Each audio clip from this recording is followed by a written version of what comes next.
Bonjour, moi c'est Njayawa. Aujourd'hui, je suis ravie de répondre aux questions de Handball 221. Je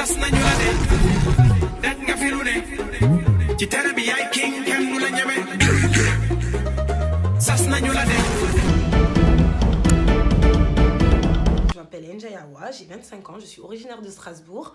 Je suis également handballeuse professionnelle au club de Toulon-Saint-Cyr Handball dans le sud de la France. Aussi internationale sénégalaise et fière de l'être et capitaine de l'équipe du Sénégal. En fait, ce que j'aime le plus, c'est vraiment le fait qu'on sache vraiment pourquoi on est là. Chacune sait pourquoi on est là et on a vraiment un objectif en commun. Ça, c'est la première chose. Et la seconde chose, c'est que quand on va en équipe nationale, c'est vraiment pas l'armée. C'est-à-dire que on sait quand on peut être sérieuse, on sait quand on peut danser, on sait quand on peut déconner, mais vraiment, il n'y a pas cet esprit de protocole, on est vraiment détaché de tout ça, mais on a vraiment nos rituels à nous qui sont vraiment plus ou moins festifs et c'est vraiment notre identité en fait. Et c'est vraiment ça que j'aime beaucoup. Quand on se regroupe, on sait pourquoi on est là. Chaque personne, chaque fille de l'équipe sait pourquoi elle est là. Voilà, on a vraiment un objectif tout en commun et c'est ça qui est vraiment différent dans le club. Et vraiment, quand on arrive en équipe nationale, en tout cas, ça c'est mon ressenti, quand j'arrive en équipe nationale, vraiment, c'est vraiment comme si j'avais une bouffée d'air frais et ça me change un peu de mon environnement habituel et c'est vraiment génial. Et en plus de ça, en fait, on travaille différemment qu'en club, on travaille vraiment différemment, mais c'est pas moins bien ou mieux, c'est vraiment différent et c'est ça que j'aime énormément. Donc on travaille différemment, mais c'est-à-dire que on n'est pas tout le temps sérieuse, on n'est pas tout le temps voilà, dans l'armée en fait, mais on est tout aussi, je pense, efficace et en tout cas on s'épanouit, on prend beaucoup de plaisir et on kiffe. Voilà. Alors, concernant mon parcours, moi j'ai commencé le handball à l'âge de 13 ans. J'ai commencé à l'âge de 13 ans. L'année où j'ai commencé, en fait, j'ai fait les détections pour entrer en sport-études, donc en sport au pôle de Strasbourg, pardon. J'ai réussi à rentrer directement au centre régional et ensuite j'ai fait 3 ans en pôle espoir, voilà, de Strasbourg. En club, j'étais à la SPTT Strasbourg, donc j'ai commencé là-bas, c'est on va dire mon club formateur, mon club de cœur vraiment. Et parce que en fait, tout simplement, c'est le club qu'il y avait dans mon quartier. Voilà. Ensuite, j'ai signé en centre de formation au Havre. J'ai signé 1 an. J'ai passé une année extraordinaire, vraiment. J'avais des grandes jeux. C'est à ce moment-là que j'ai découvert le haut niveau, le très très haut niveau. Ensuite, j'ai fait 2 ans en centre de formation à Metz Handball et puis une année stagiaire à Metz Handball également. Donc, j'ai pas réussi à signer pro. Voilà, c'est vrai qu'il y avait pas mal de concurrentes quand même, comme Nina Kanto, je lui fais un gros bisou si elle me regarde. Et Yvette Bror, voilà, il y avait quand même un sacré level. Du coup, j'ai assez quand même galéré à trouver un club pour me signer pro. Voilà, sincèrement, je pensais même que ça y est, j'allais rentrer chez moi, que ça allait être la fin de ma carrière qui n'avait même pas encore débuté en balistique. Et puis, il y a Chambray Touraine Handball à la dernière minute qui m'a proposé un contrat de 2 ans. Donc un contrat professionnel, donc c'est-à-dire mon premier contrat professionnel. Donc j'ai signé à Chambray Touraine Handball pour 2 saisons. Voilà.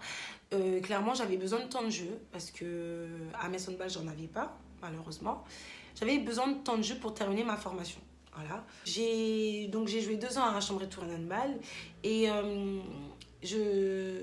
c'était bien parce que j'ai appris vraiment pas mal de choses. J'ai vraiment appris le métier de handballeuse en fait parce que c'est vrai que j'avais pas mal les responsabilités sont arrivées assez vite. J'avais du temps de jeu et c'est vraiment ce dont j'avais besoin et ce qui me manquait.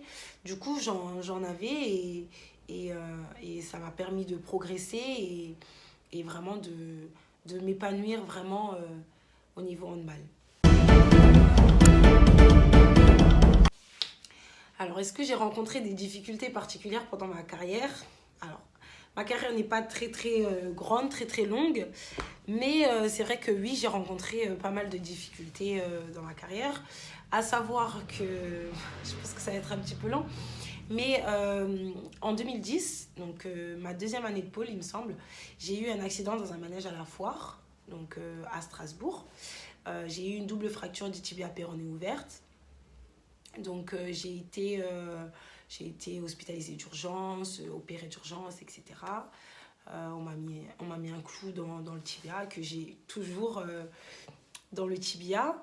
Mais voilà, donc j'ai pu reprendre l'activité au bout de 8 ou 9 mois, voilà, grâce à ce clou, parce que sinon j'aurais dû attendre que la, comment on appelle ça, la consolidation de mes os se fasse. Donc voilà, j'ai repris, voilà. J'ai repris, je me suis rééduquée, c'était dur, mais j'ai réussi avec l'aide de toutes les personnes qui m'ont aidée et qui se reconnaîtront. J'ai repris au bout de 8 mois, je pense que j'ai repris la compétition. Un an après, je me fais une rupture des ligaments croisés à droite, donc dans l'autre jambe. Et ça, c'était en 2012. Du coup, dégoûtée, vraiment dégoûtée parce que j'avais travaillé très très dur pour revenir de mon tibia et on m'avait très très bien entourée. Du coup, vraiment, c'était vraiment un coup dur. Mais bon, ça fait partie de la vie. Du coup, je repasse sur le billard, on m'opère. Tout se passe bien. Je reviens au bout de peut-être 8 mois. Ouais, voilà, quelque chose comme ça. 8 mois, je reviens, je reprends la compétition, etc. Je signe au Havre. Je fais un an au Havre. Je signe à Metz. Je fais une bonne première année à Metz. Voilà, je me rappelle parce qu'on est parti faire la Ligue des Champions avec Jérémy Roussel, Nina Conto, etc. Franchement, c'était génial. On était même à Győr. C'était génial, vraiment. Et l'année d'après, donc c'est ma deuxième année à Metz Handball. Vu que j'avais signé 2 ans en centre de formation, c'est l'année d'après que je dois signer pro. J'avais fait plutôt une bonne saison la première année, donc du coup la deuxième année je voulais confirmer. Et malheureusement, donc quand j'arrive à la prépa, le deuxième jour de la prépa, c'est exactement le 24 juillet parce que je me suis blessée ce fameux 24 juillet. Je me suis faite de nouveau les ruptures des ligaments croisés. Donc ça c'était en 2015. Donc rupture complète, hein, vraiment. Et là, c'était sur la jambe gauche. Donc, voilà, donc tibia à gauche, ligament croisé à droite et ligament croisé à gauche, pardon. Donc, alors là, je vous avais dit que c'était un coup dur avant, mais là, c'est encore plus un coup dur. Franchement, je voulais tout arrêter, mais vraiment, sincèrement, je voulais vraiment tout arrêter. Et je me demandais, est-ce que ça en valait la peine? Pour mes genoux, ils répètent à chaque fois. Et, et voilà, franchement, c'était très, très, très, très dur. Mais encore une fois, j'ai été très, très bien entourée par mes proches, ma famille, mes amis, mes kinés, mon staff, mes entraîneurs. Vraiment, vraiment par toutes les personnes, même les personnes qui m'ont vu débuter au handball. Donc voilà, ça m'a donné énormément de force. Et on m'a beaucoup, beaucoup aidée. Je tiens à signaler parce que j'ai pas réussi toute seule. J'ai beaucoup fait, mais j'ai pas réussi toute seule. Et du coup, voilà. J'ai fait ma rééducation pour une énième fois. Et sincèrement, j'ai pas lâché steak en fait. Donc voilà, j'ai passé mon année à me rééduquer. À la fin de cette année-là, donc plus de contrat. Metz Handball a décidé de me faire un contrat stagiaire. Donc c'est un contrat, tu n'es pas pro, mais tu n'es plus en centre de formation. Donc c'est un contrat intermédiaire, on va dire. Donc voilà. Donc ça me laisse 1 an encore pour prouver que je peux devenir pro à Metz Handball ou dans un autre club. Alors, ouais. C'était une année très difficile pour moi cette année-là parce que il y avait du renouveau à Metz, voilà. Il y avait pas mal de concurrentes à Metz. Premier conseil, je parle de mon vécu, vraiment. Premier conseil, ne jamais baisser les bras. Voilà, quand on a un objectif en tête, on se donne les moyens pour aller chercher son objectif. Vraiment, ne jamais lâcher le steak.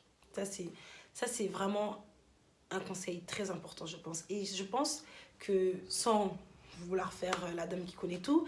Mais je pense que c'est vraiment un conseil qui doit s'appliquer pas que sur le plan sportif. Vraiment, c'est dans tous les domaines de la vie.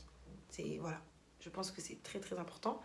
Et le deuxième conseil que je peux donner, c'est vraiment ne laissez jamais personne vous faire penser que vous n'êtes pas bonne ou que vous en valez pas la peine ou que, en gros, vous rabaissez. Ça, ne laissez jamais personne vous dire ça ou vous faire penser ça. Et parce que vraiment, on peut vous enchaîner les mains, les pieds, etc. On peut, hein, vraiment. Mais ne laissez personne vous enchaîner l'esprit. Et je pense que j'ai déjà vécu ce genre de moment. Et des fois, je me suis laissée persuader que c'était le cas, que j'étais pas bonne, etc. Alors, ça arrive de pas être bonne, etc. Mais jusqu'à de vous dire que j'abandonne parce que je suis peut-être vraiment pas bonne. Mais en fait, c'est juste que vous n'êtes peut-être pas bien utilisé ou peut-être pas à la bonne place au bon moment. C'est tout. Et vous vous rendez compte que si vous êtes ailleurs ou que vous travaillez différemment ou avec d'autres personnes, et ben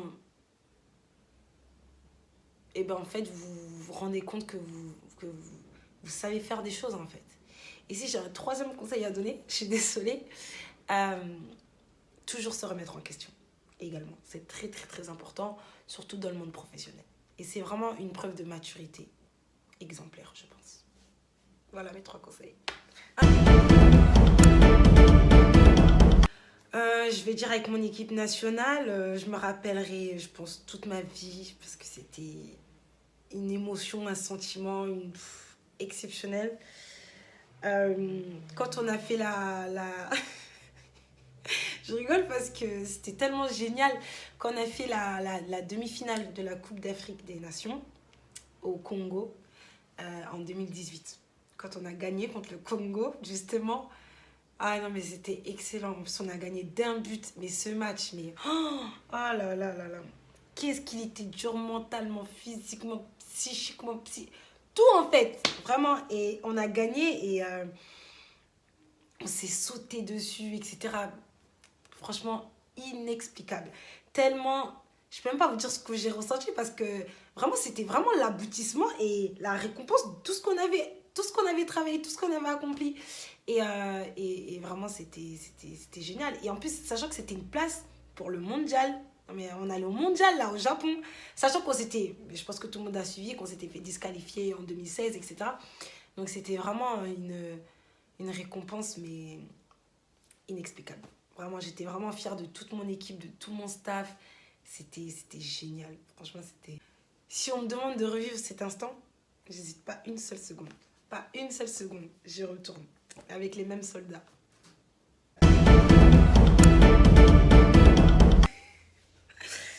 Le problème, c'est que je sais pas danser, en fait. Donc, en fait, il n'y a pas de danse que je maîtrise. Je fais beaucoup de cinéma. Je pense que quand je danse, je fais beaucoup de semblant, mais je sais pas vraiment danser. Vraiment pas.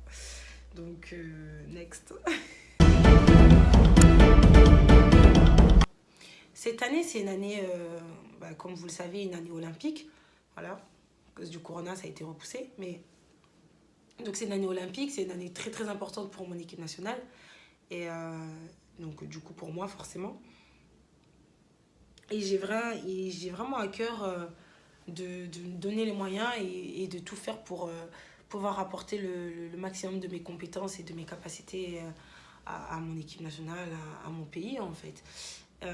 Vraiment, c'est... Alors, il y a la qualif pour les Jeux Olympiques, mais il y a aussi un objectif qui est commun, qui est très, très, très, très important, c'est la Coupe d'Afrique. Voilà. Là, on veut ramener la Coupe au Sénégal. Là, ça y est, là. Là, c'est vraiment notre objectif. Et donc, la CAN se passera en juin, au Cameroun, si vous avez suivi l'actualité. Et donc voilà, c'est vraiment ça nos objectifs et nos projets sur 6-9 mois.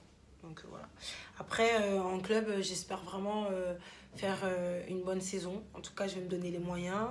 Et voilà. Un dernier mot.